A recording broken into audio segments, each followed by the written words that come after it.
Hello everyone, my name is Kumkum Gautam और आज करने वाले हैं फंजाई वाला पार्ट जिसमें हम लोग आपको प्रीवियस के क्वेश्चन के साथ में इसको पूरा कंप्लीट करेंगे। तो पहले फंजाई की कोशिश करेंगे, पहले ये कंप्लीट हो जाए और प्रीवियस के क्वेश्चंस अगर यहाँ पे कंप्लीट हो जाते हैं तो बहुत अच्छी बात है। अगर नहीं हो पाते हैं तो नेक्स्ट वीडियो में जो बना दूंगी प्रीवियस के क्वेश्चन ही बना दूंगी, तो हमारा ये फंजाई वाला पार्ट यहाँ से क्लियर हो जाएगा।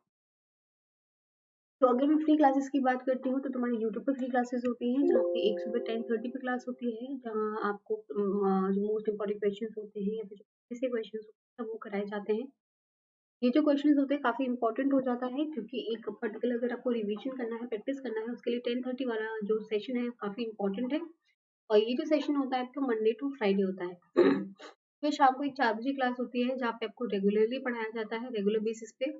और यहाँ पे जो आपके टॉपिक्स हैं जो इम्पोर्टेंट है CSI UGC नेट के लिए, वो सारे यहाँ पे कवर कराए जाते हैं। अनअकैडमी ऐप को भी आप डाउनलोड कर सकते हैं, क्योंकि यहाँ पे भी तुम्हारी फ्री क्लासेस होती हैं which we called special classes. और तुम्हारी प्लस वाली क्लासेस होती हैं, दोज आर पेड वाली, ठीक है। सो आपको अनअकैडमी ऐप को डाउनलोड कर लेना है और स्पेशल क्लासेस जो है आप उन्हें भी ज्वाइन कर सकते हैं। अगर कोई भी नया बच्चा अब स्पेशल क्लासेस को ज्वाइन करना चाहता है, जो बिल्कुल फ्री है बेटा, बिल्कुल फ्री है, तो आपको फ्री वाली एक्सेस भी चाहिए, तो आपको एक कोड अप्लाई करना पड़ेगा। तो आप वहाँ पे एक कोड अप्लाई कर सकते हैं विच इज कुमकुम 10, KUM 10 आप कोड अप्लाई कर सकते हैं, जिसके बाद में आपको बिल्कुल फ्री एक्सेस मिल जाता है स्पेशल क्लासेस का, विच वी कॉल्ड फ्री वाली क्लासेस, ठीक है। तो आपको करना क्या है, कुमकुम गौतम सर्च करना है और फॉलो कर लेना है। तो जब भी क्लास होगी आपके पास नोटिफिकेशन आ जाएगा और आप उस क्लास को ज्वाइन कर पाएंगे।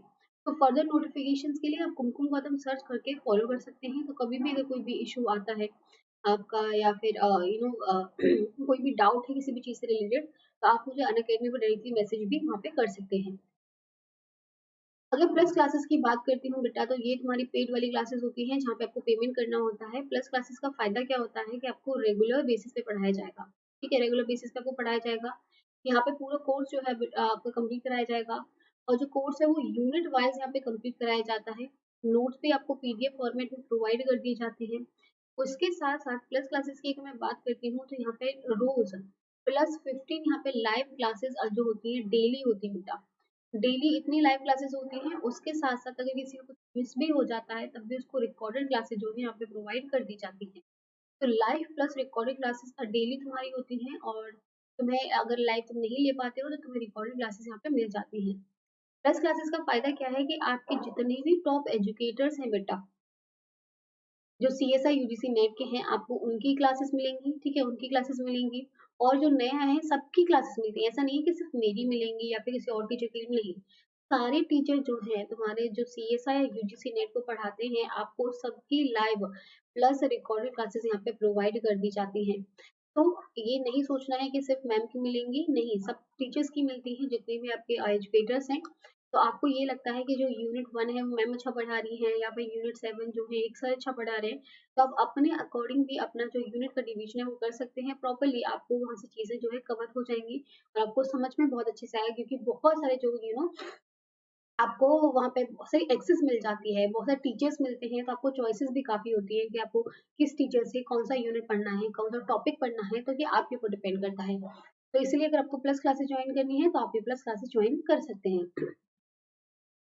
देखो, अगर आपको प्लस क्लासेस ज्वाइन करनी है उसके लिए आपको सब्सक्रिप्शन लेना पड़ता है, ठीक है। यहाँ पे गेट EAC ना लिखा हो, यहाँ पे लिखा होना चाहिए CSIR UGC नेट, यहाँ पे CSI UGC नेट लिखा होना चाहिए। तो आपको पहले यहाँ पे ये सेलेक्ट करना है, ठीक है। फिर आपको CSIR UGC नेट के लिए सब्सक्रिप्शन लेना होता है, तो फिर प्लान चूज करना है कि 3 मंथ्स का लेना है, 6 मंथ्स का लेना है, 12 मंथ्स का लेना है, या फिर 24 मंथ्स का लेना है। तो जो भी बच्चे आगे वाले CSI के लिए प्रिपेयर कर रहे हैं वो 6 और 12 या 24 मंथ्स वाला ले सकते हैं, तो आपका यहाँ से कवर हो जाएगा चीजें। और 12 मंथ्स वाला आई थिंक अमाउंट के हिसाब से बहुत ज्यादा बेटर है, अबाउट 11,550 आपको पे करना होता है। उसमें भी आप एक रेफरल कोड यूज कर सकते हो, जो रेफरल कोड है बेटा वो है कुमकुम 10, KUM 10। आपको ये कोड अप्लाई करना है। अब जैसे ही इसको अप्लाई करते हो आपको 10% का ऑफ यहाँ पे देखने को मिल जाएगा। तो कुमकुम 10 कोड अप्लाई करते ही आपको 10% का ऑफ यहाँ पे देखने को मिल जाता है। फिर आपको पेमेंट करना होता है, तो आप डेबिट कार्ड के थ्रू पेमेंट कर सकते हो, क्रेडिट कार्ड के थ्रू कर सकते हो, EMI हो गया, UPI हो गया, वॉलेट हो गया, नेट बैंकिंग हो गया। तो आप जैसे चाहे यहाँ पे पेमेंट यहाँ पे कर सकते हो। यहाँ पे नो कॉस्ट EMI वाला ऑप्शन भी है, मतलब कोई भी इंटरेस्ट आपको नहीं देना होगा, आपको सिर्फ ये जो अमाउंट है बेटा वो इंस्टॉलमेंट में पे करना होता है। तो आपको 10,395 पे करने हैं आफ्टर गेटिंग 10% ऑफ। तो आप इसको इंस्टॉलमेंट में भी पे कर सकते हैं। अनअकैडमी ऐप पे अगर आपको सब्सक्रिप्शन लेना है, तो अगर आपको प्लस क्लासेस ज्वाइन करनी है, तो आप कुमकुम10 कोड अप्लाई कर सकते हैं, जिसके बाद आपको 10% ऑफ मिल जाएगा। अगर आपको स्पेशल क्लासेस ज्वाइन करनी है जो बिल्कुल फ्री वाली क्लासेस होती हैं, तो उनके लिए भी आप कुमकुम10 कोड अप्लाई कर सकते हो, जिसके बाद आपको एंट्री जो अनअकैडमी ऐप पे वहाँ पे मिल जाएगी। तो कुमकुम10 अप्लाई करना है, चाहे आपका स्पेशल क्लासेस वाला हो चाहे प्लस वाला हो। ठीक है, तो ये बिल्कुल फ्री वाली क्लासेस आपको देखने को यहाँ पे मिल जाएंगे। चलो फंजाई स्टार्ट करते हैं। देखो, अगर फंजाई के कभी भी क्वेश्चन आते हैं, तो कुछ इंपॉर्टेंट जो चीजें हैं तुम्हें पता होनी चाहिए। और ये फंजाई वाले क्वेश्चन कभी कभी 4 मार्क्स में आते हैं, कभी कभी 2 मार्क्स में आते हैं, डिपेंड करता है। और अगर तुम्हें इस टॉपिक से चीजें क्लियर हैं, तो तुम्हारा जो गेट का एग्जाम होगा बेटा, ठीक है, वहां पे भी काफी हेल्प मिल जाएगी, वहां पे भी काफी काफी हेल्प मिल जाएगी। तो एक बार देख लेते हैं। अगर जनरल कैरेक्टरिस्टिक की बात करते हैं, दीज आर यूकैरियोटिक ऑर्गेनिज्म। तो ऑब्वियसली अगर तुम्हारे प्रोटिस्ट की बात करते हैं और फंजाई की बात करते हैं, तो एक यूकैरियोटिक ऑर्गेनिज्म होते हैं, और जो फंजाई होता है मल्टी सेलुलर भी हो सकता है और यूनिसेलुलर भी हो सकता है, डिपेंड करेगा। लेकिन जो यूकैरियोटिक ऑर्गेनिज्म है वो यहाँ पे बन चुके हैं। नॉन वेस्कुलर ऑर्गेनिज्म, तो मतलब कोई भी वेस्कुलरिटी यहाँ पे देखने को नहीं मिलती है। यहाँ पे कोई भी जाइलम, फ्लोएम और कोई भी वेस्कुलर चीजें जो है, वेस्कुलर सिस्टम जो है वो देखने को नहीं मिलता है, क्योंकि इतना एडवांस नहीं हुआ है, हमारे प्लांट्स के बराबर में नहीं आया, तो वेस्कुलर सिस्टम तो यहाँ पे देखने को नहीं मिलेगा, इसलिए नॉन वेस्कुलर ऑर्गेनिज्म होते हैं। Fungi have a cell wall, very important. ये काफी इंपॉर्टेंट है। और सेल वॉल तो तुम्हें पता है किसकी बनी हुई होती है, कार्बन की बनी हुई होती है। लेकिन फिर भी अगर तुमसे कभी क्वेश्चन में आता है कि सेल वॉल के बेसिस पे आप किसी चीज को डिफरेंशिएट करिए, तो जो फंजाई अगर वहां पे दिया हुआ है, तुम्हारा प्लांट्स अगर दिया हुआ है, तो तुम इजिली डिस्टिंग्विश कर सकते हो कि यहाँ पे एनिमल दिया हुआ है। अब तुमसे बोला गया है कि किसके अंदर सेल वॉल नहीं होगा, तो फंजाई के अंदर सेल वॉल होता है बेटा, प्लांट्स के अंदर होता है, लेकिन एनिमल्स के अंदर सेल वॉल नहीं होता है। तो ऐसे तो तुम्हें कभी भी डिवीजन करने को दिया जाता है, डिफरेंशिएट करने को दिया जाता है, या फिर ऑड वन आउट करने को दिया जाता है, तो उस चीज में समझ में आना चाहिए। तो यहाँ पे जो होगा, फंजाई के पास में सेल वॉल होती है, ध्यान में रखना है। हेटेरोट्रॉपिक, हेटेरोट्रॉपिक का मतलब होता है those organism which can not make their own food with the help of a light और समथिंग। तो वो नहीं कर पाते, लेकिन वो किसी और पे डिपेंडेंट रहते हैं अपने फूड के लिए, तो हेटेरोट्रॉपिक होते हैं। सेप्रोट्रॉपिक भी हो सकते हैं। तो काफी इनकी वेराइटीज होती हैं। जब हम फंजाई की बात करते हैं, तो ये हेटेरोट्रॉपिक होते हैं मोस्टली। थैलॉइड ऑर्गेनिज्म है, सो बेसिकली अगर इनकी फंजाई की बॉडी देखी जाए, तो तुम ये डिवाइड नहीं, सॉरी, डिसाइड नहीं कर सकते हो कि इसका लीव्स टू स्टेम है या नहीं है, टू लीव्स है कि नहीं है, टू रूट्स है कि नहीं है। तो वो इतना स्ट्रक्चर जो होता है डिफाइंड नहीं होता है। एक थैलॉइड लाइक ऑर्गेनिज्म जो है वो देखा जाता है। उसके बाद तुम्हारा जो डिवीजन है, जो बेसिकली हम फंजाई के बेसिस पे उसको करते हैं। स्पोर प्रोड्यूसिंग है, स्पोर का प्रोडक्शन होगा, क्योंकि अगर तुम्हें फर्टिलाइजेशन करना है, अगर अपनी प्रोजेनीज को आगे बढ़ाना है, दैट यू नीड समथिंग, तो ये स्पोर प्रोड्यूसिंग होते हैं, स्पोर को प्रोड्यूस करते हैं, एंड दो spores will come together and then fuse. तो ये सारी चीजें जो है वो ध्यान में रखनी, स्पोर प्रोड्यूसिंग होते हैं। Study of the fungi is called mycology. ये काफी इंपॉर्टेंट है, क्योंकि कभी कभी क्वेश्चन में आता है कि तुम्हारा कभी क्वेश्चन में आ जाए कि माइकोलॉजी बेसिकली क्या है। ठीक है, माइकोलॉजी के क्वेश्चन रिलेटेड, या फिर ये कुछ क्वेश्चन पूछा जाए कि एक फंजाई था, उसने पूरा फंजाई नहीं था, एक एक पर्टिकुलर ऑर्गेनिज्म था, और वो पूरा स्प्रेड हो गया है। अब उसमें ये कैरेक्टरिस्टिक है, तो किससे बिलोंग करता है, तो वहाँ पे माइकोलॉजी लिखा है या फिर फाइकोलॉजी लिखा हुआ है। अब हमें बताया फाइकोलॉजी है, तो मतलब हमसे एल्गी की बात करी जा रही है, माइकोलॉजी है तो मतलब फंजाई की बात करी जा रही है। तो अगर कभी ऐसे क्वेश्चन आते हैं, तो तुम्हें कंफ्यूज ना हो, इसलिए याद रखना है माइकोलॉजी जो होता है तुम्हारा फंजाई वाला पार्ट होता है। कॉस्मोपॉलिटन, अगर इन कॉस्मोपॉलिटन का मतलब क्या होता है, नॉर्मली सब जगह ही मिल जाते हैं, चाहे एयर की बात करो, चाहे वाटर की बात करो, सॉइल की बात करो, एनिमल्स पे बात करो, प्लांट्स पे बात करो, डेब्रिस पे बात करो, तो ये तुम्हारे कॉस्मोपॉलिटन नेचर के होते हैं। तो मोस्ट ऑफ द टाइम ये चीजें मिल जाती हैं। मोस्टली टेरेस्ट्रियल, तो ये इनको एक्वाटिक जो कंडीशन इतनी नहीं अच्छी लगती है, तो टेरेस्ट्रियल जो होता है वहाँ पे मोस्ट ऑफ द टाइम तुम्हारे फंजाई देखे जाते हैं। तो ये ध्यान में रखना है। Prefer warm and the humid places, तो आई थिंक पता होगा कि अगर किसी फंजाई को ग्रो करना है, तो टेम्परेचर बहुत मैटर करेगा। तो टेम्परेचर होना चाहिए बेटा, वो तुम्हारा थोड़ा वार्म टेम्परेचर होना चाहिए, थोड़ा सा वार्म, और जिसमें ह्यूमिडिटी हो। ठीक है, तो एक वार्म टेम्परेचर का जहाँ पे ह्यूमिडिटी नहीं होती, लेकिन अगर ह्यूमिडिटी होगी वहां पे, तो अच्छे से ये ग्रो कर पाती हैं। अगर ये किसी ट्री की बाग पे ग्रो करती हैं, ठीक है, किसी भी ट्री की अगर बाग पे ग्रो करती है, इसे बोला जाता है कॉर्टिकोलस। कॉर्टिकोलस बोला जाएगा जब fungi will grow on the bark of the plant is known as corticolous. Cow dung पे जब करेंगी तो काव डंग और काव को क्या बोलते हैं, कॉप्रोफिलस। तो कॉप्रोफिलस होता है जब तुम्हारा कोई भी फंजाई जो काव डंग पे ग्रो करता है तो उसे कॉप्रोफिलस बोला जाता है। फिर आता है एपिजाइलिक। एपिजाइलिक का मतलब क्या होता है कि कोई भी फंजाई जब वुड पे जो ग्रो करता है उसके बाद उसे एपिजाइलिक बोला जाता है। जाइलोफिलस का मतलब होता है बर्न्ड। ठीक है, जाइलोफिलस मतलब होता है जो बर्न्ड वुड होती है, अगर वहां पे तुम्हारा फंजाई ग्रो करता है तो उसको जाइलोफिलस बोला जाएगा। केरेटिनोफिलस का मतलब होता है जो तुम्हारी फंजाई है अगर केरेटिन पे ग्रो करती है तो केरेटिनोफिलस बोला जाएगा। तो इसमें काउडंग काफी इंपॉर्टेंट है, तुम्हारा साइलोफिलस काफी इंपॉर्टेंट है, ये चीज याद रखिए अगर कभी क्वेश्चन में पूछी जाती है तो। Now body is haploid and thalloid in nature, very important, ये क्वेश्चन कभी कभी आते हैं। जब हम फंजाई की बात करते हैं बेटा तो जो बॉडी बॉडी है इसकी हेप्लॉइड नेचर की है। ठीक है, हेप्लॉइड नेचर की है और तुम्हारा थैलॉइड भी यहाँ पे प्रेजेंट है। थैलॉइड का मतलब होता है कोई एक पर्टिकुलर स्ट्रक्चर नहीं है जहाँ पे हम ट्रू स्टेम बोल सकें, ट्रू लीव्स बोल सकें या फिर ट्रू स्टेम बोल सकें। तो वो चीज एक पर्टिकुलर स्ट्रक्चर का फॉर्मेशन नहीं होता है, एक थैलॉइड लाइक स्ट्रक्चर है जो देखने को मिलता है, जो ब्रायोफाइट्स में भी देखने को मिलता है। और इनकी जो बॉडी होती है बेटा हेप्लॉइड नेचर की होती है, तुम्हारी डिप्लॉइड नेचर की नहीं होती है।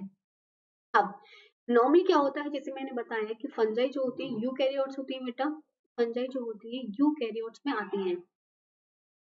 अब यूकैरियोट्स में दो चीजें आती हैं, एक आता है यूनिसेलुलर वाला फॉर्म, मतलब एक सेल से जो मिलके बना हुआ है, और एक आता है मल्टी सेलुलर वाला फॉर्म, मल्टी सेलुलर वाला फॉर्म। ठीक है, जब यूनिसेलुलर की बात करते हैं तो नॉर्मली तुम्हारे जब फंजाई की बात करते हैं तो ये वाली फॉर्म्स भी पाई जाती हैं और ये वाली फॉर्म्स भी यहाँ पे देखने को मिलती हैं। मल्टी सेलर जो होती है नॉर्मली तुम्हारी फंजाई जितनी भी है वो मल्टी सेलर होंगी, लेकिन तुमसे पूछा जाता है कि यूनिसेलर कौन सी है, तो तुम्हारा ईस्ट हो गया और सिनकाइट्रियम हो गया। ये दोनों के दोनों क्या होती है बेटा, यूनिसेलर नेचर की होती हैं। तो अगर कभी क्वेश्चन में आता है क्योंकि एक्सेप्शन बहुत ज्यादा इंपॉर्टेंट होते हैं, तो अगर ये वाला एक्सेप्शन आता है तो ध्यान में रखना है कि जो मल्टी सेलर है नॉर्मली पाई जाती है फंजाई, लेकिन ऐसा नहीं है कि सिर्फ मल्टी सेलर होंगी, वहां पे यूनिसेलर वाली फॉर्म्स भी देखने को मिलती है। Fungal body is made up of the thread-like elongated tubular structure called hyphae. Now this is important.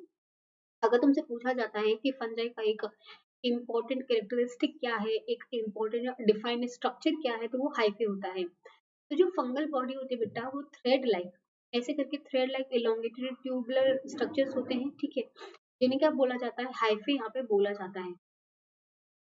ठीक है, अब हाइफी क्या करते हैं, एक क्रिस क्रॉस रिएक्शन शो करते हैं, क्रिस क्रॉस आपस में एक दूसरे के साथ में एक नेटवर्क का फॉर्मेशन करते हैं। और इस नेटवर्क के फॉर्मेशन के बाद में जैसे हाइफी हो गया, ठीक है, हाइफी हो गया, ये आपस में क्रिस क्रॉस यहाँ पे एक कनेक्शन शो करेंगे, एक इंटरेक्शन शो करेंगे, और इसके बाद में एक पर्टिकुलर स्ट्रक्चर का फॉर्मेशन करते हैं विच बी कॉल्ड माइसीलियम। जो आई थिंक सब बच्चों को पता भी होगा कि जो फंजाई से रिलेट करता है, तो माइसीलियम जो होता है फंजाई का पार्ट होता है।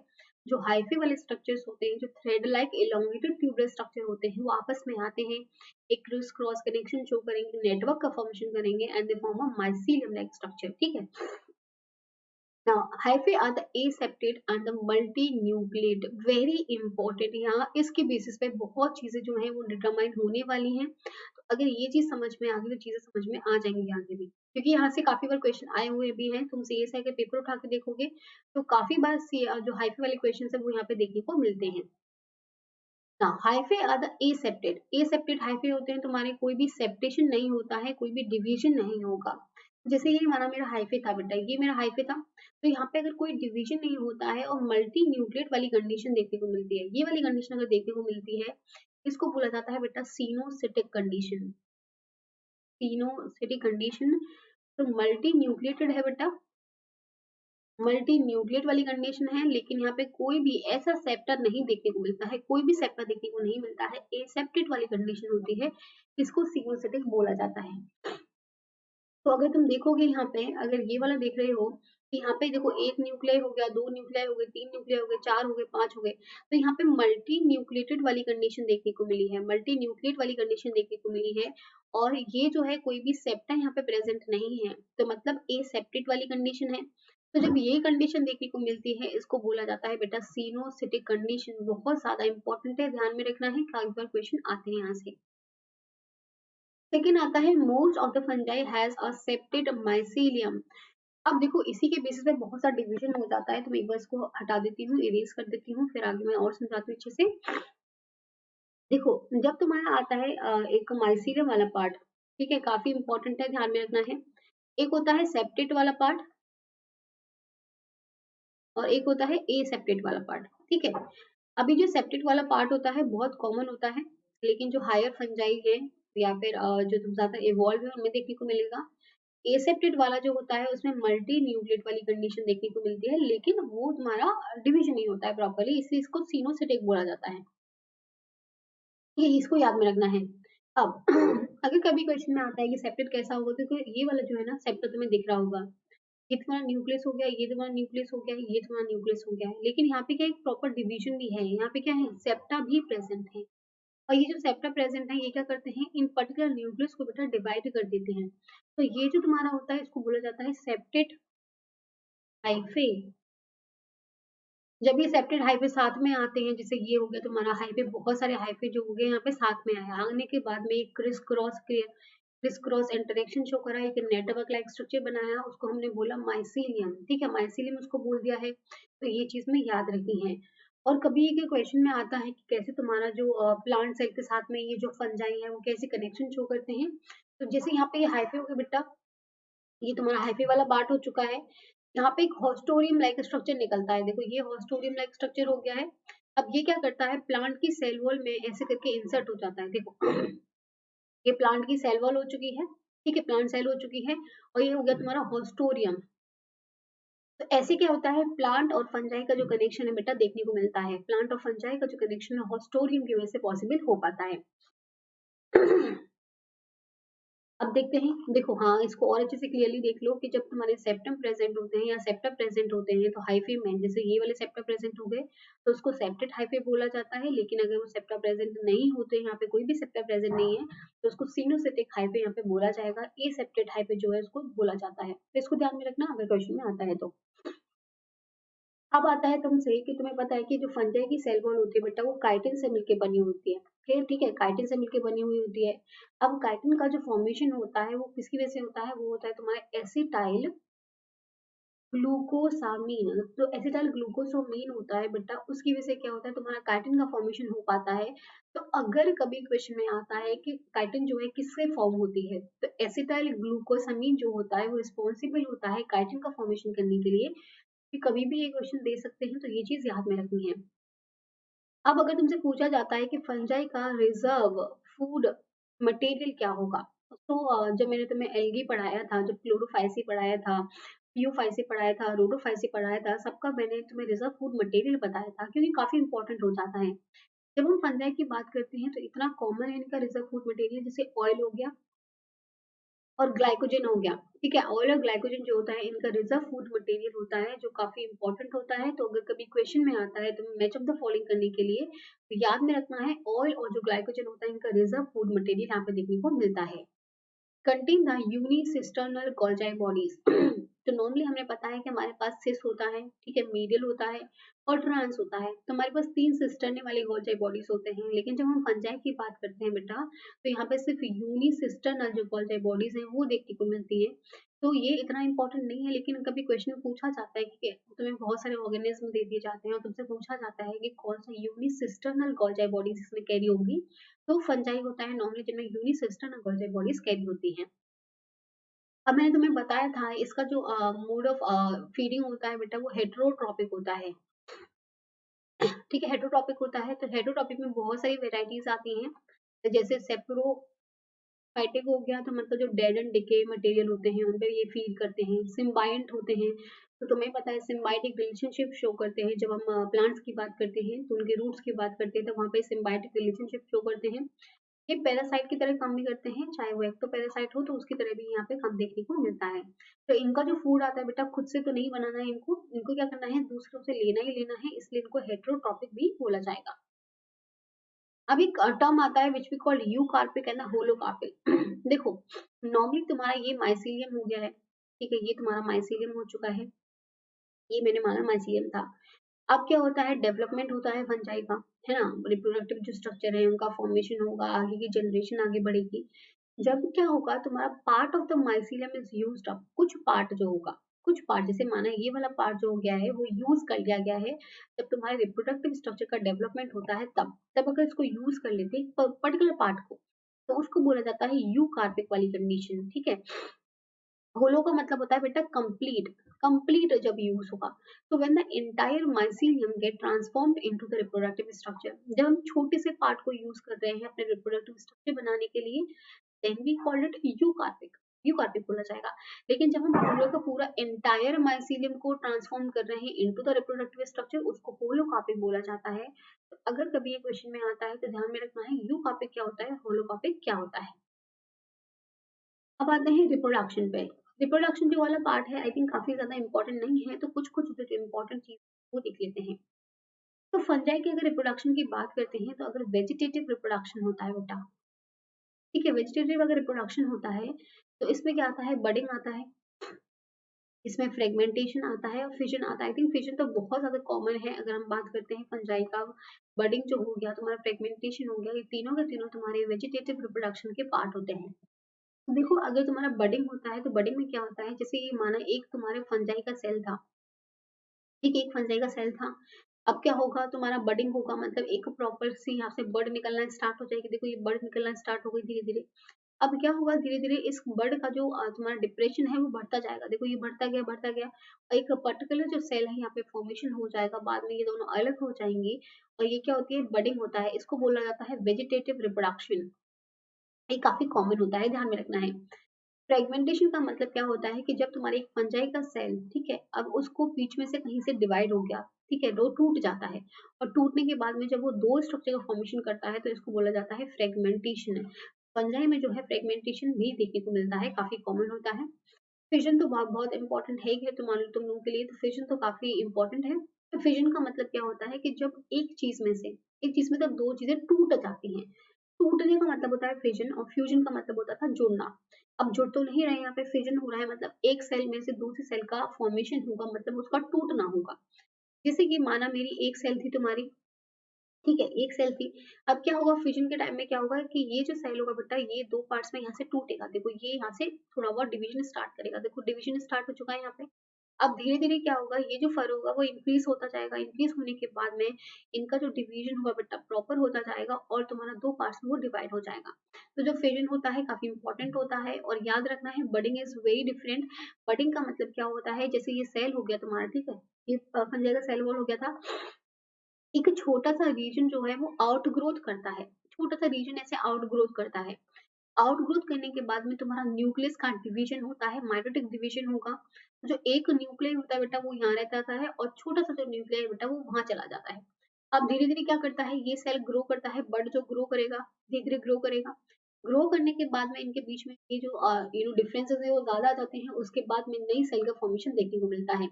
लेकिन अगर फिजन की बात करी जाती है तो उसमें क्या होता है कि एक सेल में से ही दूसरा सेल का डिवीजन हो रहा है प्रॉपरली, उसी एक का। जैसे तुम्हारे पास एक पिज़्ज़ा आया था, ठीक है, ये तुम्हारा पिज़्ज़ा आया था। अब तुम क्या करते हो कि अब 2 फ्रेंड्स हैं साथ में खाने के लिए, तुम क्या करोगे, हाफ तुम ले लो, हाफ मैं ले लूँगा। तो ये जो होता है, ये होता है फिजन, ठीक है, ध्यान में रखना। अब आता है एसेक्सुअल रिप्रोडक्शन पे। जो एसेक्सुअल रिप्रोडक्शन होता है बेटा वो देखने को मिलता है occurs through the spores called mitospores. तो यहाँ पे जो स्पोर्स होते हैं वो रिस्पॉन्सिबल होते हैं तुम्हारे एसेक्सुअल रिप्रोडक्शन के लिए, काफी इंपॉर्टेंट है, ध्यान में रखना है। तो जो नंबर ऑफ स्पोर्स हैं, देखो फंजाई की जो बहुत सारी क्लासेस है, बहुत सारे पार्ट्स हैं, बहुत सारी चीजें हैं यहाँ पे। तो जो स्पोर्स हैं सबका अलग अलग है, लेकिन ये याद रखना है अगर क्वेश्चन में कभी भी आता है कि जो फंजाई का अगर ए सेक्शुअल रिप्रोडक्शन कराना है तो वो किसके थ्रू होगा, वो स्पोर्स के थ्रू होता है। नॉर्मली हमने माइटोस्पोर्स को बोला जाता है, ओके। अब इसमें काफी स्पोर्ट्स आते हैं, जब हम आगे पढ़ेंगे तब इस स्पोर्ट्स का पूरा पता चलेगा तुम्हें कि किसमें कौन कौन सा स्पोर है। पर थोड़ा फिलहाल एक बार देख लेते हैं कि कौन सा स्पोर क्या क्या होता है। सॉरी, अगर जू स्पोर्ट्स की बात करते हैं, ठीक है, अगर जू स्पोर्ट्स की बात करते हैं तो जू स्पोर्ट्स जो होते हैं बेटा, वो हो सकता है, जैसे ये हो गया तुम्हारा जू स्पोर्ट, ठीक है, ये हो गया तुम्हारा जू।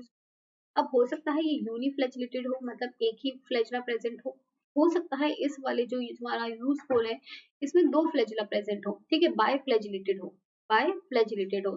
तो ये जो कंडीशन है बेटा जू स्पोर्ट्स में देखने को मिलती है, जू स्पोर्ट्स में देखने को मिलेगी। तो अगर कभी क्वेश्चन में आता है, ध्यान में रखना है नेकेड यूनिन्यूक्लिएट होता है कि कोई भी उसके ऊपर कोई भी न्यूक्लियर मेम्ब्रेन नहीं है, नेकेड होगा यूनिन्यूक्लिएट, तो ये ध्यान रखना है।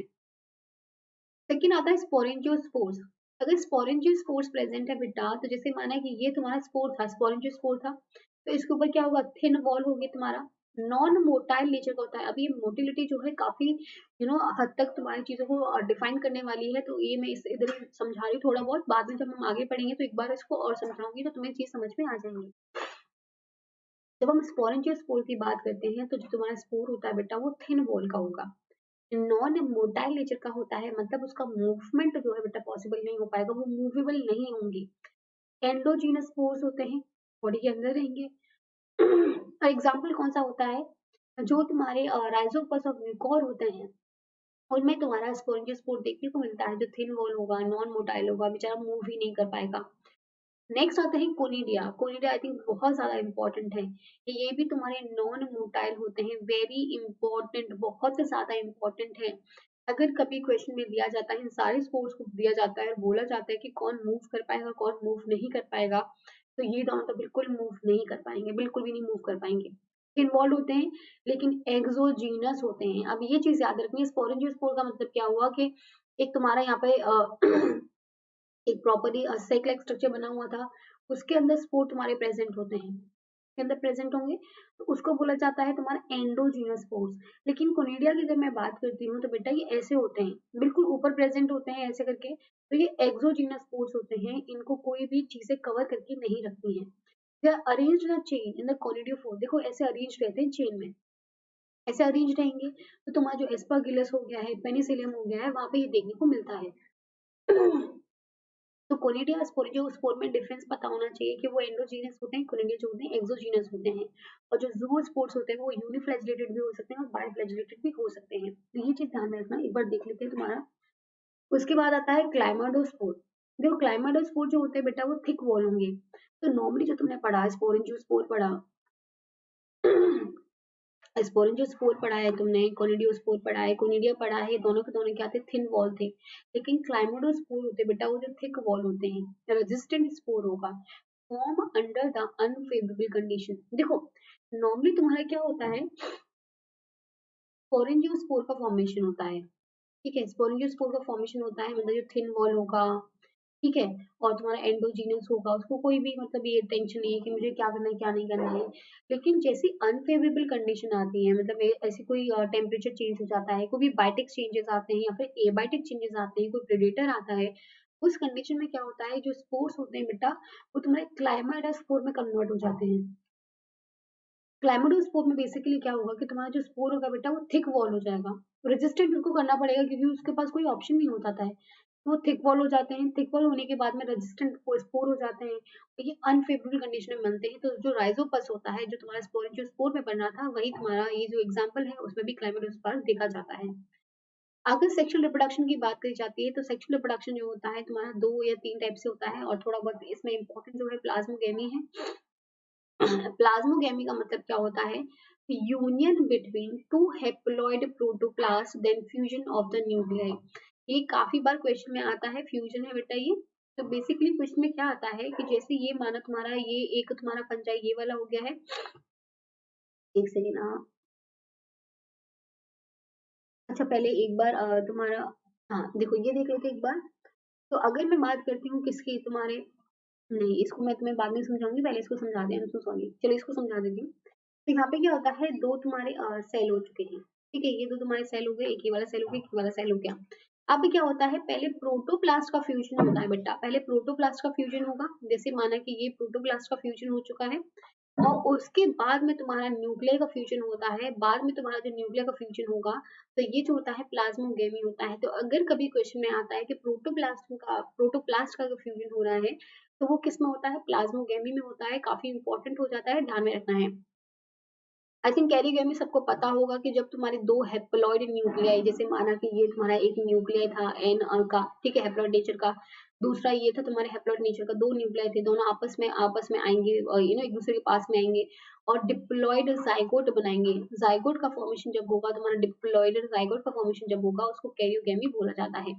ये डिप्लॉइड है, वो भाग गया, जैसे आई एम सो सॉरी, है ना, और उसके बाद मियोसिस भी जो है यहाँ पे देखने को मिलता है। तो ये तीनों चीजें हैं जो तुम्हारे सेक्सुअल रिप्रोडक्शन में यहाँ पे देखने को मिलती है, और काफी जो फिनोमेना है वो देखने को मिलेंगे, तो वो हम आगे देखने वाले हैं। अभी बहुत कुछ है इसमें, तो एक बार आगे देखेंगे। Fungi are the achlorophyllous, very important बेटा, ये काफी बार क्वेश्चन आता है तो ध्यान में रखना है। तो फंजाई जो होती है ए क्लोरोफाइलस होती है। चिपीज, इनके पास में क्लोरोफिल जो पिगमेंट है बेटा वो प्रेजेंट नहीं होते हैं, ठीक है। जो क्लोरोप्लास्ट वाला रीजन है उसमें क्लोरोफिल के जो पिगमेंट्स हैं, जो ग्रीनरी बेसिकली जो पॉसिबल हो पाती है, वो यहाँ पे देखने को नहीं मिलते हैं। अब तुम्हें पता है कि जो फंजाई है बेटा वो हेट्रोटॉपिक नेचर का होता है, हेट्रोटॉपिक नेचर का होता है। अगर वो हेट्रोटॉपिक नेचर का है तो वो खाना तो खुद से नहीं बना पाएगा, खाना खाना खुद से नहीं बना पा रहा है, मतलब इसमें फोटोसिंथेसिस वाला प्रोसेस नहीं हो पा रहा है। अगर फोटोसिंथेसिस वाला प्रोसेस नहीं हो पा रहा है तो मतलब इसमें क्लोरोफिल तो होगा नहीं। अगर क्लोरोफिल नहीं होता है तो तुम्हारा फोटोसिंथेसिस नहीं होता है और खुद से खाना नहीं बना पाते हैं। इसलिए हेट्रोट्रॉपिक होते हैं, जो सेप्रोफिटिक वाली कंडीशन में डिपेंड करेंगे, सिम्बायोटिक रिलेशनशिप वाली चीजों पे डिपेंड करेंगे, या फिर तुम्हारे पैरासिटिक वाली जो चीजों पे उस पर डिपेंड करते हैं। The vegetative body of the fungi may be unicellular or composed of the microscopic thread like hyphae. तो जो वेजिटेटिव बॉडी होती है वो यूनिसेलर भी हो सकती है, जैसे यीस्ट हो गया, सेनकाइट्रियम हो गया, और ये तुम्हारे बहुत सारे हाइफे से मिलकर भी बनी हुई हो सकती है। Now, cell membrane of the fungus has unique sterol and the ergosterol. This is the important, काफी क्वेश्चन में आया हुआ है, इसलिए इसको पूरा प्रॉपर रेड किया हुआ है। देखो, जब हम फंजाई की बात करते हैं तो यहाँ पे जो होता है एक पर्टिकुलर स्टेरॉल्स प्रेजेंट होते हैं। जैसे तुम्हारे पास कोलेस्ट्रॉल होता है, ठीक है। कोलेस्ट्रॉल क्या करता है, बहुत सारे हार्मोन का सिक्रीशन करता है, यू नो, हार्मोन का प्रिकसर मॉलिक्यूल की तरह काम करता है। तो प्रोजेस्टेरॉन हो गया, एस्ट्रोजन हो गया, तुम्हारा एंड्रोजन हो गया, ये सारे सारे हार्मोन जो होते हैं बेटा कोलेस्ट्रॉल से बनते हैं तुम्हारी बॉडी में। जैसे हम फंजाई की बात करते हैं तो वहां पर भी स्टेरॉल के कुछ पार्ट्स होते हैं, उसको अर्गोस्टेरॉल बेसिकली जो होगा वो यहाँ पे प्रेजेंट होगा। काफी इंपॉर्टेंट है, ध्यान में रखना है अगर कभी क्वेश्चन में आता है तो। Fungi are the heterotrophic organisms. They obtain its food and energy from the organic substances plants, animals, matter. Fungi grow best in the acidic environment. एक ह्यूमिड जो एनवायरमेंट होगा, एक वार्म जो एनवायरमेंट होगा, एक एसिडिक जो एनवायरमेंट होगा है, ये टॉलरेट कर सकते हैं एसिडिक पीएच को भी।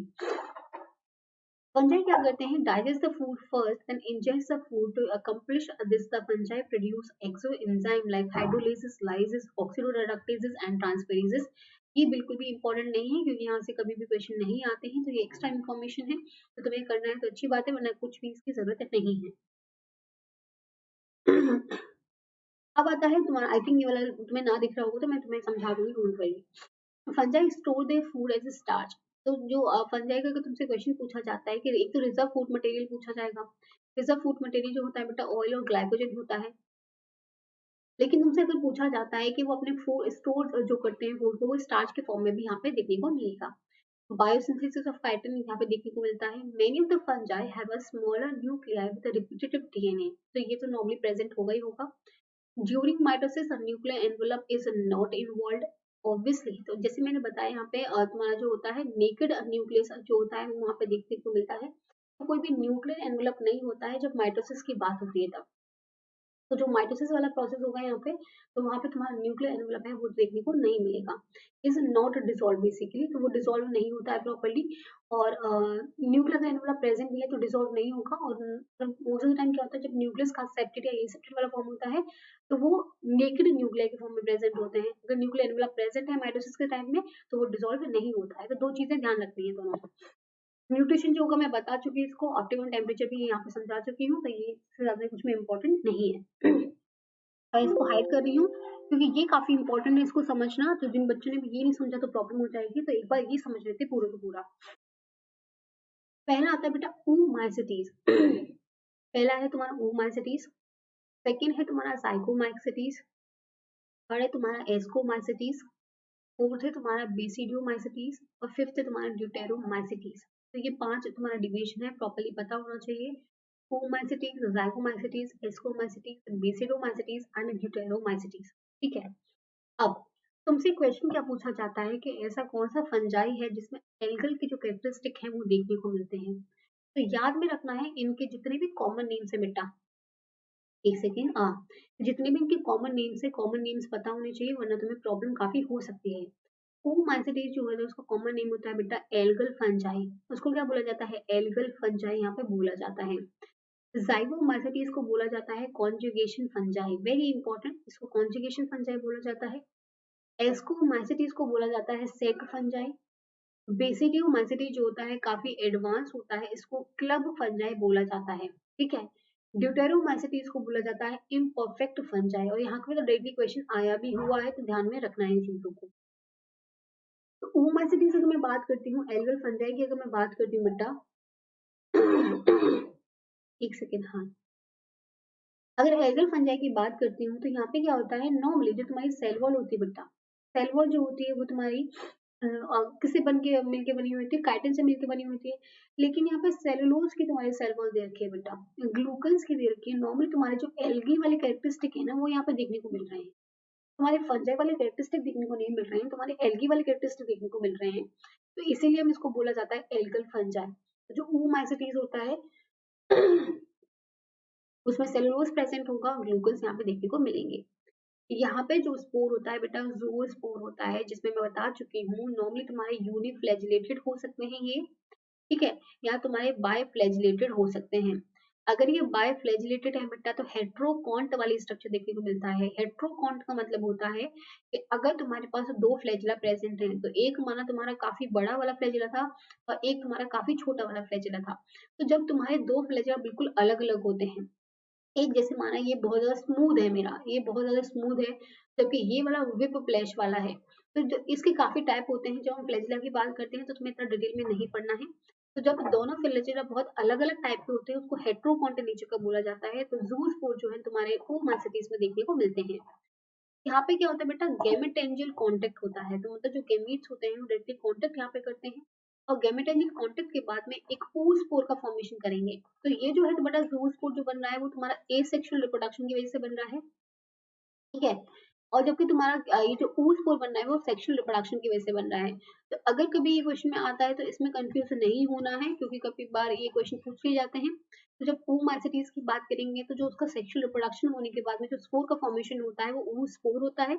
लेकिन अगर मैं बात करती हूँ तुम्हारा एसेक्सुअल रिप्रोडक्शन के बाद में जो फॉर्मेशन होता है वो zoospore का फॉर्मेशन होता है, जो हेट्रोकॉन्टल नेचर का यहाँ पे देखने को मिलता है। और कैसे बनता है, गैमेटेंजियल कांटेक्ट यहाँ पे देखने को मिलेगा। तो अगर तुम देखोगे तुम्हारा ये होता है zoospore का फॉर्मेशन। ये है तुम्हारे zoospores, ये वाले तुम्हारे zoospores हैं। जो zoosporangium जो होता है उसके अंदर ये लोग अंदर रहते हैं, उसके बाद ये बाहर निकलेंगे तो ये बायफ्लैजिलेटेड होते हैं, बायफ्लैजिलेटेड होंगे। और नॉर्मली जो फ्लैजिला होता है बेटा हेट्रोकॉन्टल नेचर का होता है, ये चीज याद में रखनी है। अब zoospore फॉर्मेशन कैसे हुआ बेटा, उसके हुआ है तुम्हारे गैमेटेंजियल कांटेक्ट की वजह से। तो अगर तुम देखोगे, जैसे ये माना मेरा oogoниयम था, ठीक है, जो फीमेल वाला पार्ट होता है बेटा, और ये है तुम्हारा एंथीरियम जो तुम्हारा मेल वाला पार्ट होता है, ठीक है। अब क्या होता है कि मेल का जो उसका गेमेट वाला पार्ट होता है वो तुम्हारा फीमेल के अंदर ऐसे एंटर करेगा, और एंटर करने के बाद में तुम्हारा गैमेट एंजल जो कांटेक्ट है बेटा वो देखने को मिलता है। तो ये जो होता है रिस्पॉन्सिबल तुम्हारे oospore के फॉर्मेशन के लिए, जो तुम्हारे oomacetes में देखा जाएगा, जो तुम्हारी एल्गल फंजाई जिसको हम बोलते हैं। तो ये होता है तुम्हारा पहला वाला। आई होप ये चीज समझ में आ गई होगी। सेकंड पे आते हैं, एग्जांपल याद कर लेते हैं, एग्जांपल बहुत ज्यादा इंपॉर्टेंट है। जो oomacetes का एग्जांपल है बेटा एल्ब्यूको कैंडिडा हो गया, वेरी इंपॉर्टेंट, काफी इंपॉर्टेंट है। तुम्हारा पाइथियम हो गया। तो ये दोनों के दोनों तुम्हारे पहले वाले जो oomacetes हैं उसके एग्जांपल्स हैं, काफी इंपॉर्टेंट है, ये ध्यान में रहने चाहिए। सेकंड आता है जाइगोमाइसेटीज। जाइगोमाइसेटीज को बोला जाता है कॉन्जुगेशन फंजाई, ठीक है। तो जहाँ पे कॉन्जुगेशन देखने को मिलेगा दो दो तुम्हारे चीजों के बीच में, तो इसलिए कॉन्जुगेशन फंगाई फंजाई बोला जाता है। और यहाँ से तुम्हारा जो काइटिन है, बेसिकली जो सेल वॉल है, वहाँ पे काइटिन का फॉर्मेशन देखने को मिलता है। दिस इज इंपॉर्टेंट, ध्यान में रखना है। अब यहाँ पे तुम्हारा जो एसेक्सुअल स्पोर बना है बेटा, एसेक्सुअल जो स्पोर हुआ है वो स्पोरेंजियो स्पोर होता है, जो मैंने तुम्हें वहां पे भी समझाया था। जो स्पोरेंजियो स्पोर होता है वो थिन वॉल होता है, थिन वॉल होने के बाद में तुम्हारा एंडोजीनस होता है। और ये जो स्पोरेंजियो स्पोर होता है, अगर तुम्हारी अनफेवरेबल कंडीशन हो जाती है तो तुम्हारे दूसरे वाले स्पोर में कन्वर्ट हो जाता है, जो काफी रेजिस्टेंट होगा और थिक वॉल का होगा, ठीक है। यहाँ पे क्या होता है, तुम्हारे गैमेटेंजियल कॉपुलेशन होता है, कॉन्टेक्ट नहीं हुआ है, कॉपुलेशन हुआ है, इसलिए इसे कॉन्जुगेशन फंजाई भी बोला जाएगा।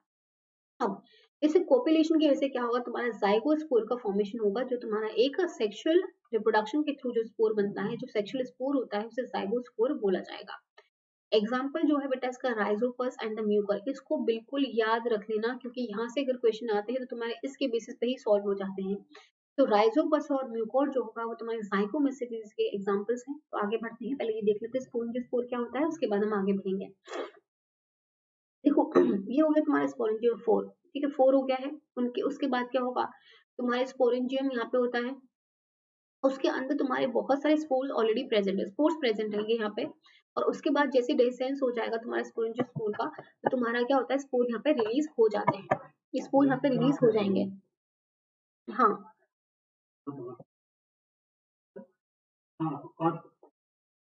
ठीक है, हाँ। तो यहाँ पे स्पोर जो है देखने को मिलता है, स्पोर देखने को मिलेगा यहाँ पे। उसके बाद अगर मैं बात करती हूँ, तुम्हारे स्पोर का फॉर्मेशन हो गया, यहाँ पे थिन वॉल होंगे तुम्हारे, थिन वॉल होने के बाद में क्या होता है तुम्हारा, और यहाँ पे काफी यहाँ पे मूवमेंट पॉसिबल नहीं होगा, याद रखना है मोटाइल नेचर के नहीं होते हैं, वेरी इंपॉर्टेंट। जब हम गैमेटेंजियल कॉपुलेशन की बात करते हैं तो उस टाइम पे क्या होता है, जैसे तुम्हारे ये गैमेटेंजिया हो गए, ये तुम्हारा हो गया, ये वाला गैमेटेंजिया, ये वाला गैमेटेंजिया हो गया।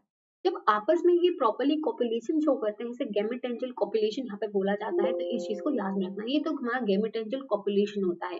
तो ये जो होता है तुम्हारे जाइगोमैसेटेस में देखने को मिलेगा, जिसका एग्जांपल जो है बेटा राइजोपस और म्यूकोर है। और जो तुम्हारे सेक्सुअल स्पोर्स हैं उनको उसके नाम से याद रखना है, जैसे तुम्हारा जाइगोमैसेटेस में जाइगोस्पोर बना है, oomacetes में oospore का फॉर्मेशन यहाँ पे देखने को मिला है। अब आते हैं एस्कोमाइसिटीज में। एस्कोमाइसिटीज की अगर मैं बात करती हूँ तो यहाँ पे होता है सेक फंजाई से बोला जाता है, वेरी इंपॉर्टेंट, काफी बार ये क्वेश्चन में आती है ये चीजें, तो ये चीज में पता होना चाहिए।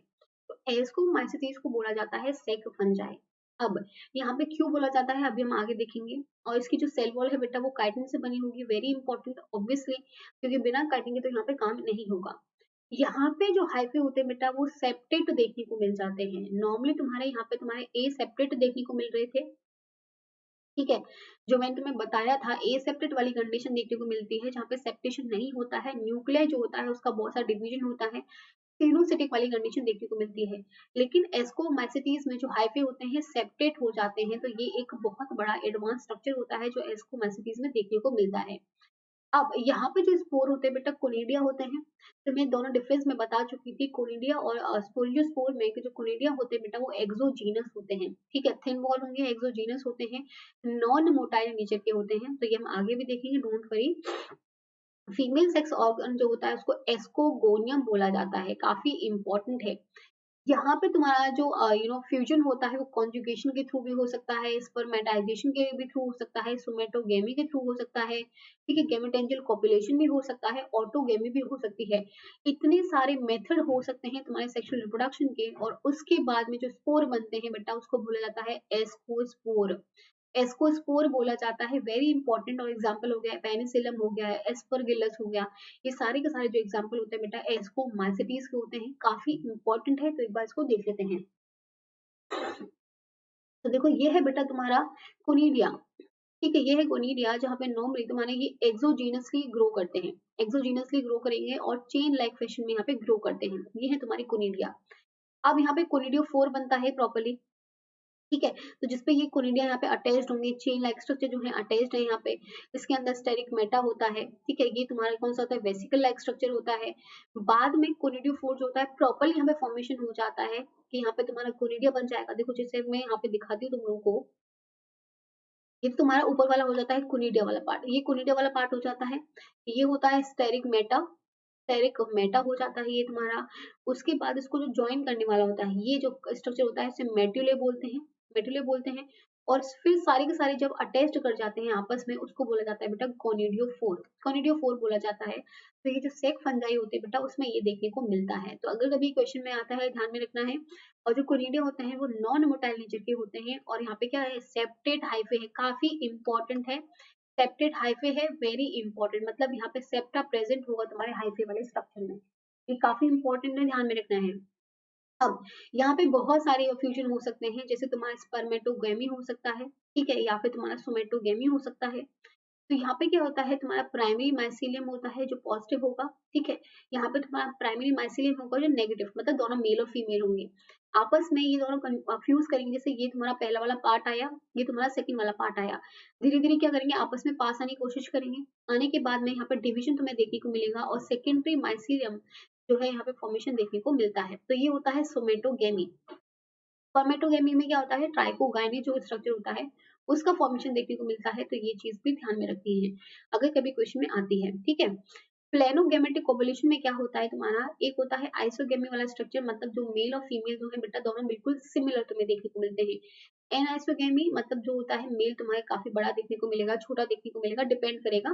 तो जब दोनों के दोनों स्ट्रक्चर बिल्कुल भी सिमिलर नहीं होते हैं आपस में देखने के लिए, तो उसे एनाइसोगेमी बोला जाता है। फिर आता है तुम्हारा ooगेमी, ठीक है। ooगेमी में क्या होता है, जहाँ पे तुम्हारा एग होता है और स्पर्म होता है, दोनों फ्यूज करते हैं, तो उसको ooगेमी यहाँ पे बोला जाएगा। तो ये सारे के सारे टर्म जो है तुम्हारे देखने को यहाँ पे मिलेंगे। एग्जाम्पल याद रखना है, पेनिसिलियम एस्परगिलस हो जाएगा, एस्कोस्पोर का फॉर्मेशन यहाँ पे होता है तुम्हारा, यहाँ पे हाइफे सेप्टेट होते हैं, काफी इंपॉर्टेंट है ये, काफी बार क्वेश्चन पूछा जाता है। अब आते हैं बेसिडियोमाइसिटीज पे, ठीक है। बेसिडियोमाइसिटीज पे आते हैं, जो एक एडवांस स्ट्रक्चर है, काफी एडवांस है, और इसको क्लब फंजाई बोला जाता है। बिल्कुल भी कंफ्यूज नहीं करना है जब हम लाइकोपोडियम की बात करते हैं और फंजाई की बात करते हैं। तो जो बेसिडियोमाइसिटीज है बहुत ज्यादा एडवांस है और इसे क्लब फंजाई भी बोला जाता है। यहाँ पे मोटाइल स्ट्रक्चर बिल्कुल भी देखने को नहीं मिलेगा, बिल्कुल भी देखने को नहीं मिलेगा। काइटिन होगा इसमें, हाइफी जो होंगे बिल्कुल सेप्टेट होने वाले हैं। यहाँ पे जो तुम्हारे एसेक्सुअल रिप्रोडक्शन होता है वो पिक्नियोस्पोर के थ्रू भी हो सकता है, कोनिडिया के थ्रू भी हो सकता है। तो जितने भी तुम्हारे एडवांस हैं यहाँ पे सारे सारे के थ्रू देखने को मिलता है। ऐसा नहीं है कि खाली पिक्नियोस्पोर से होगा, नहीं नहीं, तुम्हारे कोनिडिया स्पोर से भी यहाँ पे देखने को मिलता है। तो दोनों चीजें यहाँ पे कॉमन होती है, याद में रखना है।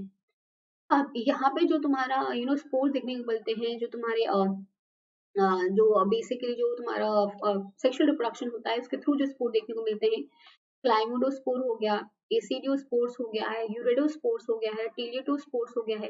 ये सारे के सारे जो स्पोर्स है बेटा देखने को मिलते हैं। जो पक्सिनिया ग्रेमिना ट्रिटिकाई वाला जो पार्ट होता है, जो तुम्हारा एक डिजीज होता है, उसमें डिजीज नहीं बेसिकली जहाँ पे स्पोर का फॉर्मेशन देखने को मिलता है, तो ये सारे के सारे स्पोर जो है वहाँ पे देखने को मिलते हैं। अब यहाँ पे जो फ्रूटिंग बॉडी बनती है, जैसे एस्कोमाइसिटीज की अगर फ्रूटिंग बॉडी की बात करती हूँ, देखो अगर एस्कोमाइसिटीज की, आई एम सो सॉरी, देखो एस्कोमाइसिटीज की अगर फ्रूटिंग बॉडी की बात करती हूँ तो वो होता है एस्कोकार्प, एस्कोकार्प होगा, ठीक है, या फिर एस्कोस्पोर्स, या फिर तुम्हारा ये वाला पार्ट होगा। लेकिन जब हम बेसिडियोमाइसिटीज की फ्रूटिंग बॉडी की बात करते हैं बेटा, उसको बोला जाता है बेसिडियोकार्प, ठीक है, बेसिडियोकार्प बोला जाएगा, तो इसको भी याद रखना है। तो यहाँ पे जो नॉर्मली तुम जो मशरूम खाते हो, ठीक है, मशरूम जो खाते हो, स्मर्ट्स जो होते हैं, वो सारे के सारे तुम्हारे बेसिडियोमाइसिटीज में आते हैं। उनके एग्जाम्पल हम प्रॉपर्ली देखेंगे, सो डोंट वरी। ड्यूटेरोमाइसिटीज जो होता है बेटा वो इम्परफेक्ट फंजाई होता है। ड्यूटेरोमाइसिटीज को इम्परफेक्ट फंजाई क्यों बोला जाता है, क्योंकि यहाँ पे सेक्सुअल रिप्रोडक्शन जो है बेटा वो हमें अभी तक पता नहीं चला है। अगर सेक्सुअल रिप्रोडक्शन नहीं है इसमें, इस चीज को इम्परफेक्ट फंजाई बोला जाता है। तो ये चीज काफी बार पूछी जाती है, तो ध्यान में रखना है। Deuteromycetes, also known as anemomorphic fungi in which true sexual state is uncommon or unknown। तो जो ट्रू सेक्सुअल स्टेट है यहाँ पे है नहीं, यहाँ पे तो तुम्हें पता नहीं चली है, तो इसको इसे ड्यूटेरोमाइसिटीज को हम इम्परफेक्ट फंजाई बोलते हैं। नॉर्मली बहुत परफेक्ट होने वाली थी, लेकिन इम्परफेक्ट फंजाई इनको बोला जाता है। जैसे कोलेटोट्राइकम हो चुका है, ट्राइकोडर्मा हो चुका है, ये दोनों के दोनों एग्जांपल हैं तुम्हारे ड्यूटेरोमाइसिटीज के। कभी कभी इनको तुम्हारे इन फंजाइज में ऐड कर दिया जाता है, लेकिन अगर पूछा जाता है तो बिल्कुल स्पेसिफिकली तो ये कोलेटोट्राइकम हो गया या फिर ट्राइकोडर्मा हो गया। तो ट्राइकोडर्मा तो याद रखना ही रखना है, काफी इंपॉर्टेंट है, तो ये तुम्हारे ड्यूटेरोमाइसिटीज से बिलोंग करता है। अब आते हैं दूसरे तुम्हारे कुछ और टाइप भी, देखो वो तो याद करने करने हैं, और भी कुछ इंपॉर्टेंट तुम्हारी फंजाई के टाइप्स हैं, वो हम देख लेते हैं, क्योंकि यहाँ से क्वेश्चन भी काफी बार पूछे गए हैं, तो अगर ये नहीं पता होगा तो प्रॉब्लम हो जाएगी यहाँ पे। काइट्रिडोमाइकोटा, इसको तुम काइट्रिड्स भी बोलते हो, काइट्रिड्स भी बोला जाता है, या फिर इसे काइट्रिडोमाइकोटा बोला जाता है। कॉमनली नोन एज काइट्रिड्स, इसको काइट्रिड्स भी बोला जाएगा। आर सेप्रोट्रॉप्स, ठीक है, सेप्रोट्रॉप्स हैं ये, and have chitin cell wall and the posterior whip flagellum। तो बेसिकली बहुत ज्यादा इंपॉर्टेंट है। अगर हम काइटिड्स की बात करते हैं तो एक तो ये सेप्रोट्रॉप है, नॉर्मली तुम्हारी फंजाई सेप्रोट्रॉप ही होती है। इनकी जो सेल वॉल है बेटा वो काइटिन से मिलकर बनी हुई है, वेरी इंपॉर्टेंट। उसके बाद में जो फ्लैजुलम है इसमें प्रेजेंट है बेटा, अगर फ्लैजुलम प्रेजेंट है दैट मीन्स ये कैसे नेचर के होंगे, ये मोटाइल नेचर के होंगे, काफी इंपॉर्टेंट हो जाता है, ठीक है। अब यहाँ पे जो कंडीशन देखने को मिलती है बेटा, सीनोसिटिक कंडीशन देखने को मिलती है। ये एक ऐसा फैक्टर है जो इसको बहुत ज्यादा स्पेशल बना देता है। सीनोसिटिक का मतलब क्या होता है, तुम्हारे जो हाइफे प्रेजेंट है बेटा, वो हाइफे जो है ए सेप्टेट है, ठीक है, ए सेप्टेट तुम्हारे हाइफे हैं। और मल्टी न्यूक्लिएट वाली कंडीशन देखने को मिलती है, तो इस कंडीशन को बोला जाता है सीनोसेटिक कंडीशन, जो तुम्हारे काइटिड्स में देखने को मिलती है, जो एक इतना इंपॉर्टेंट फीचर है कि बहुत बार क्वेश्चन में आता है। तो ये बिल्कुल सही हो जाएगा। ये सीनोसेटिक कंडीशन जो होगी तुम्हारी ऑर्बिट फ्लैचुलम यहाँ पे होगा, जिसकी वजह से इसका मोटाइल नेचर हो जाएगा। These single-celled organisms have a branching hyphae with the rhizoids. तो इनके पास में जो हाइफे होते हैं बेटा काफी ब्रांच्ड होते हैं और राइजोइड स्पेस में देखने को मिल जाते हैं। ये पूरा पूरा इंपॉर्टेंट है, जितना भी लिखा हुआ है सारा का सारा इंपॉर्टेंट है, और ये क्वेश्चन में आया हुआ है तभी ये लिखा हुआ है यहाँ पे, ठीक है। ये जैसे ये माना कि ये तुम्हारा सबस्ट्रेट हो गया जहाँ से उसको अटैच करना था फंजाई को, अगर अटैच करना है तो रूट लाइक जो स्ट्रक्चर्स होते हैं राइजोइड्स बेसिकली जो अटैचमेंट में हेल्प करते हैं वो यहाँ पे प्रेजेंट होंगे, राइजोइड्स प्रेजेंट होंगे। उसके बाद में स्पोरेंजियम होगा जहाँ पे तुम्हारे स्पोर जो होंगे अंदर प्रेजेंट होंगे, और जिसके जो स्पोर होते हैं बेटा वो जू स्पोर्स होते हैं, ठीक है। और ओमाइसीट्स के भी यही थे, तो इसको कंफ्यूज नहीं करना है। तो इसके जो स्पोर्स होते हैं बेटा जू स्पोर्स होते हैं, जो कैसे होंगे सीनोसेटिक कंडीशन शो करेंगे, जो मूवमेंट पॉसिबल होगा जहाँ पे ब्रांचिंग हाइफे होते हैं राइजोइड के साथ में। तो ये जो देखने को मिल रहा है काइटिड्स में देखने को मिलता है, काफी इंपॉर्टेंट है, ध्यान में रखना है। अब एस्कोमाइसिटीज को थोड़ा हम डिटेल में पढ़ लेते हैं, या फिर मैं ऐसा करती हूँ, तो मैं अभी एस्कोमाइसिटीज और बेसिडियोमाइसिटीज ना पढ़ा के एक इम्पोर्टेंट और है वो मैं पढ़ा देती हूँ। उसके बाद हम क्योंकि अभी काफी कुछ रह गया है और थोड़ा टाइम भी कंप्लीट होने वाला है, तो ये हम क्या कर सकते हैं, ये मैं एक बार एस्कोमाइसिटीज तुम्हें पढ़ा देती हूँ, उसके बाद हम जो भी इम्पोर्टेंट जो चीजें देखेंगे हम नेक्स्ट क्लास में डिस्कस कर लेंगे।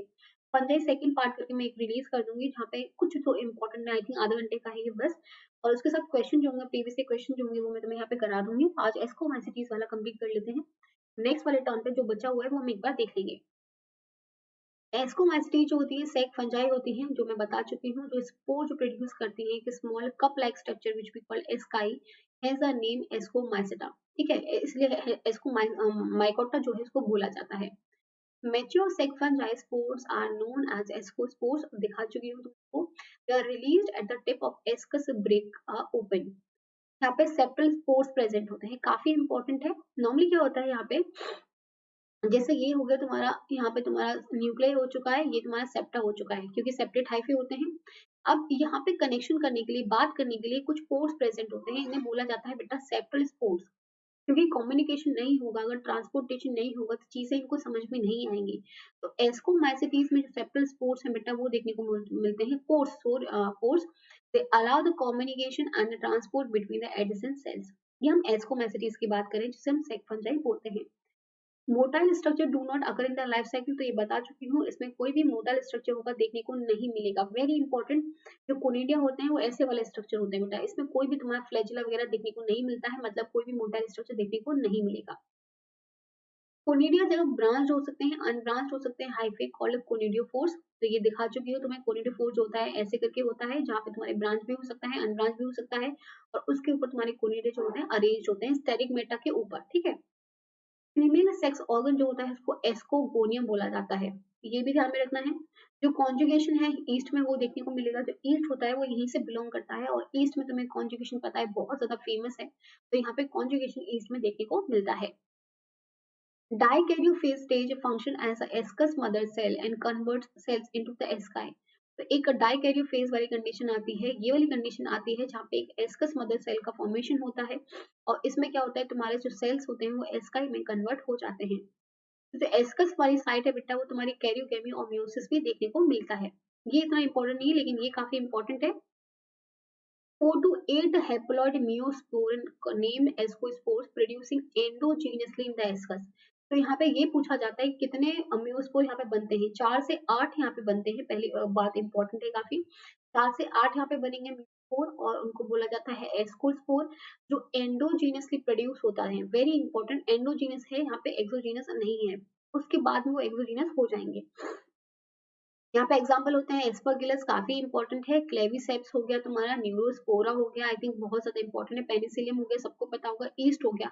ये सारे के सारे एग्जाम्पल जो है एस्कोमाइसिटी से बिलोंग करते हैं। तो अगर कभी क्वेश्चन में आता है तो ध्यान में रखना है। तो एक बार ये देख लेते हैं, यहाँ पे इतना ज्यादा मैं तुम्हें डिटेल में नहीं समझाने वाली हूँ, लेकिन इंपॉर्टेंट जो चीज है वो यहाँ पे बता देती हूँ कैसे यहाँ पे फॉर्मेशन होने वाला होता है।